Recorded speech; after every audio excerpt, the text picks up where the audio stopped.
오늘은 여호수아 21장 8절에서 26절까지 말씀입니다. 여호와께서 모세에게 명령하신 대로 이스라엘 자손이 제비 뽑아 레위 사람에게 준 성읍들과 그 목초지들이 이러하니라.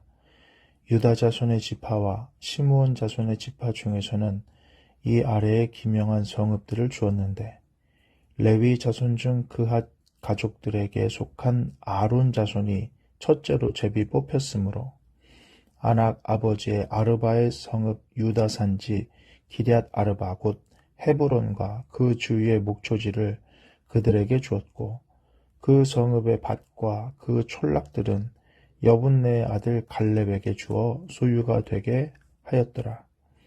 제사장 아론의 자손에게 준 것은 살인자의 도피성 헤브론과 그 목초지요 또 림나와 그 목초지와 얏딜과 그 목초지와 에스드모아와 그 목초지와 홀론과 그 목초지와 드빌과 그 목초지와 아인과 그 목초지와 유다와 그 목초지와 베세메스와 그 목초지이니 이 두 지파에서 9 성읍을 냈고 또 베냐민 지파 중에서는 기브온과 그 목초지와 게바와 그 목초지와 아나돗과 그 목초지와 알몬과 그 목초지와 곧 네 성읍을 냈으니 제사장 아론의 성읍은 모두 13 성읍과 그 목초지들이었더라.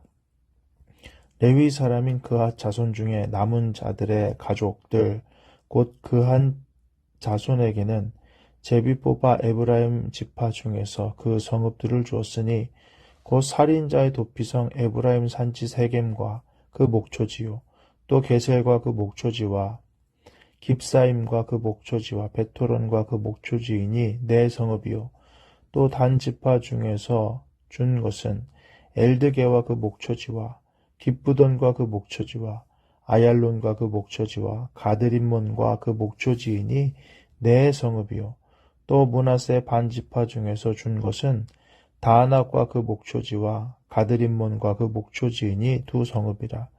그핫 자손의 남은 가족들을 위한 성읍들은 모두 10 성읍과 그 목초지들이었더라.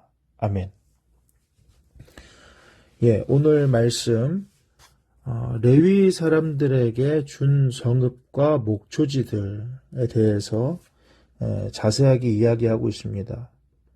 어제 본문인 21장 1절에서 7절까지 개략적으로 그런 부분에 대해서 얘기했고 오늘은 또 좀 자세하게 설명을 해주고 있습니다. 그런데 우리 입장에서는 이 지명에 대해서 알기가 쉽지 않아서 아마도 이게 무슨 말인가 싶기도 합니다. 우리가 알 수 있는 유명한 지명이 있긴 있죠. 헤브론 그리고 베세메스 이런 지명 또 기브온 또 아나돗 예레미야 생각할 수 있겠죠. 이런 유명한 성읍들이 있긴 있습니다만은 대부분의 성읍들은 우리가 잘 모르는 성읍들인 것이 당연합니다.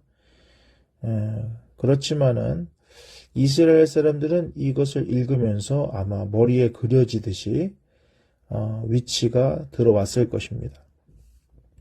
오늘 본문을 보면서 저는 마음에 와닿은 것이 헤브론에 대한 부분입니다. 헤브론이 지금 주어지고 있는데요. 그것이 앞부분에 나오고 있지 않습니까? 자, 9절부터 한번 읽어보겠습니다. 유다 자손의 지파와 시므온 자손의 지파 중에서는 이 아래에 기명한 성읍들을 주었는데 10절 레위 자손 중 그핫 가족들에게 속한 아론 자손이 첫째로 제비에 뽑혔으므로 11절 아낙의 아버지 아르바의 성읍 유다 산지 기럇 아르바 곧 헤브론과 그 주위의 목초지를 그들에게 주었고 12절 그 성읍의 밭과 그 촌락들은 여분네의 아들 갈렙에게 주어 소유가 되게 하였더라. 이렇게 말합니다. 여호수아 14장을 보면 갈렙이 이 산지를 내게 주소서 하면서 그날에 약속하신 그 땅을 달라고 하는데 그 땅이 어디입니까? 바로 헤브론입니다. 기럇 아르바 헤브론. 여호수아에게 달라고 요청했고 여호수아가 그 약속대로 줬습니다. 그 땅은 쉬운 땅이 아니었습니다. 전쟁해야 되는 땅이었고요. 강한 민족들이 사는 아낙 자손이 있는 땅이었습니다. 그럼에도 그는 믿음으로 그 노구를 이끌고 나는 예전이나 지금이나 출입에 문제가 없다. 나는 싸워서 이길 수 있다 하면서 청년 정신을 가진 이 갈렙이 실제로 어마어마한 대가를 지불하고 아마 이 땅을 차지했을 겁니다. 그런데 어떻게 합니까? 그 땅을 살인자의 도피성으로 주지 않습니까? 그러면서 그 성읍을 결국은 레위 자손에게 주게 됩니다. 자신들은 성읍의 밭과 촌락들을 차지하게 됩니다. 성읍 자체는 레위의 것이 되는 것이죠. 자기가 그렇게 노력을 하고 굉장한 대가를 지불하고 믿음으로 취한 땅입니다마는 하나님 앞에 아무 문제 없이 거리낌 없이 내놓는 이 갈렙의 모습이 오늘 우리에게 도전이 됩니다. 믿음으로 취하지만 내가 누리지는 않는 그런 모습을 보게 되는데 어쩌면 이것이 믿음의 어른의 모습이 아닌가 싶습니다. 결국 가정에서도 사회생활을 하고 재정을 벌고 가장 수고를 많이 하잖아요. 그게 바로 부모 아닙니까? 하지만 누리는 것은 자식들 아닙니까? 부모들을 재정 사용하는 거 보면 자식들이 위주가 되는 경우가 너무 많잖아요. 내 자신을 위해서는 너무나 아까워서 쓰지도 못하는 경우도 있는데 내 자식을 위해서라면은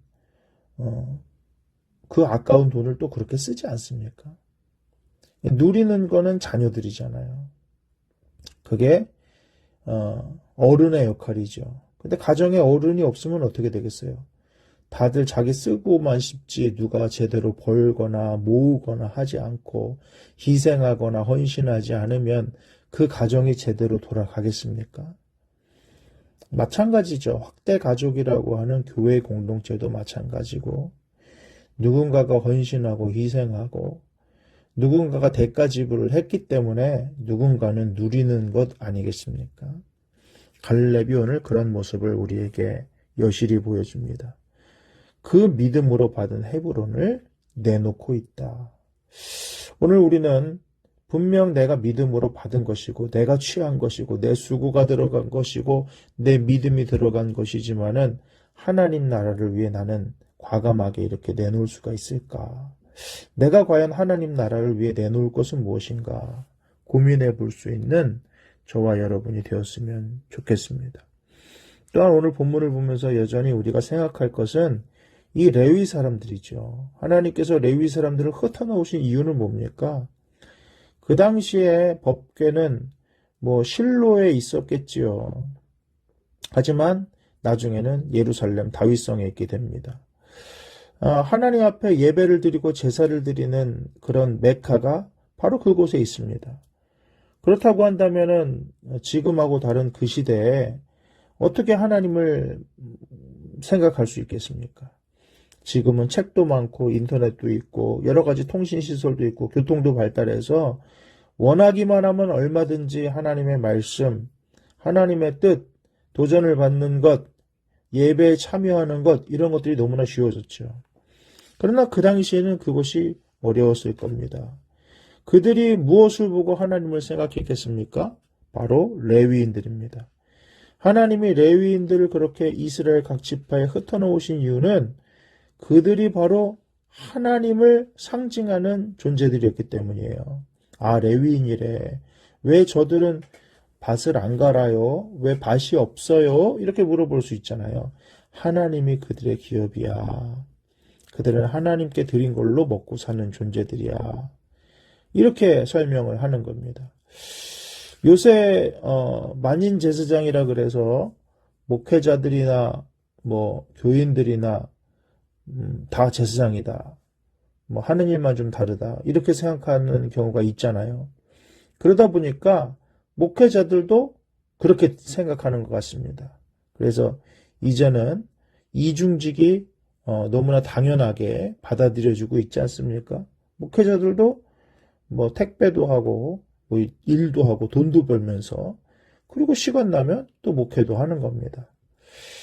그렇게 되다 보니까는 무슨 일이 벌어지냐면은 구별된 모습이 안 보여지는 것이죠. 목회자를 봤을 때 하나님이 생각이 나고 목회자를 봤을 때 내 흐트러진 신앙이라든가 하나님이 나와 함께 하시기 위하여 치르신 대가 지불이라든가 이런 여러 가지 것들이 좀 생각이 나야 되는데 목회자나 일반 성도나 사는 모습이 비슷하니 별로 도전되지 못하고 이 당시에 레위인 만큼 사람들이 볼 때 하나님을 생각나게 하는 사람이 되고 있는가. 옛날에 그런 책도 있었던 것 같은데요. 하나님을 생각나게 하는 사람. 예, 하나님을 생각나게 하는 그런 지도자들, 종교 지도자들, 또 더 크게 생각하면 하나님을 생각나게 하는 성도들. 우리는 이 세상을 살면서 당연히 이 세상 사람들하고 같이 먹고 삽니다마는 사람들이 우리를 바라볼 때, 하나님이 계시지. 그래, 저 사람 보니까 하나님이 살아 계시는 것 같은데. 이런 구별된 모습을 과연 우리의 삶을 통해서 보여주고 있을까? 내가 거룩하니 너희도 거룩하라. 주님께서 말씀하고 계시는데, 누군가 우리의 삶을 보면서 거룩하다고 인식을 할까? 내 자신이나 하나님이나 하여튼 누군가가 우리를 볼 때에 나는 구별됐고 거룩한 자이고 누군가 나를 바라보면서 당연히 하나님이 생각나야 되는 사람이다 라고 우리는 생각하고 있는지 아니면 그냥 그들처럼 그냥 무리에 속해서 군 중에 한 명으로 그렇게 살아가고 있는지 다시 한번 생각해 볼 일입니다. 오늘 말씀을 보면서 하나님이 왜 우리를 일반 사람들 속에 흩어놓으셨을까? 그들 속에서 하나님 살아계심을 드러내라고 거룩한 모습으로 구별된 모습으로 살아가라고 삶의 복음을 증거하라고 아마 우리에게 그런 자리를 허락하신 것이 아닐까. 오늘 이 흩어진 레위인들을 보면서 다시 한번 생각하게 됩니다. 말씀을 마칩니다. 교회는 어른이 필요해요. 믿음의 어른. 믿음을 가지고 안 될 것도 믿음으로 취하는 그런 앞서 나가는 청년 같은 이 갈렙 그런 어른이 우리에게도 필요합니다. 내가 그렇게 공들여 취했지만은 또 하나님 나라를 위해서 주저없이 내놓을 수 있는 그런 헌신의 앞장서는 리더들이 필요합니다. 하나님께서 우리에게도 우리 교회에도 이 나라의 교회에도 그런 어른들을 허락해 주시기를 또 우리의 믿음이 자라고 성숙해서 우리가 그런 어른이 될 수 있기를 주님의 이름으로 축복합니다. 누리지 못해서 안다라는 자가 아니라 내가 누릴 수 있음에도 내 믿음을 위해서 공동체를 위해서 하나님 나라를 위해서 내놓을 수 있는 저와 우리 교우들 될 수 있기를 바라고요. 하나님께서 우리를 마치 레위인처럼 이 세상에 흩어놓으셨는데 우리의 삶을 보면서 하나님이 생각나는 그런 사람이 되었으면 참 좋겠다. 오늘 말씀을 보며 생각하게 됩니다. 오늘 하루도 믿음의 사람으로 하나님의 사람으로 부끄럽지 않고 하나님 기뻐하시는 모습으로 살아갈 수 있는 저와 여러분 되시기를 주님의 이름으로 축복합니다. 아멘.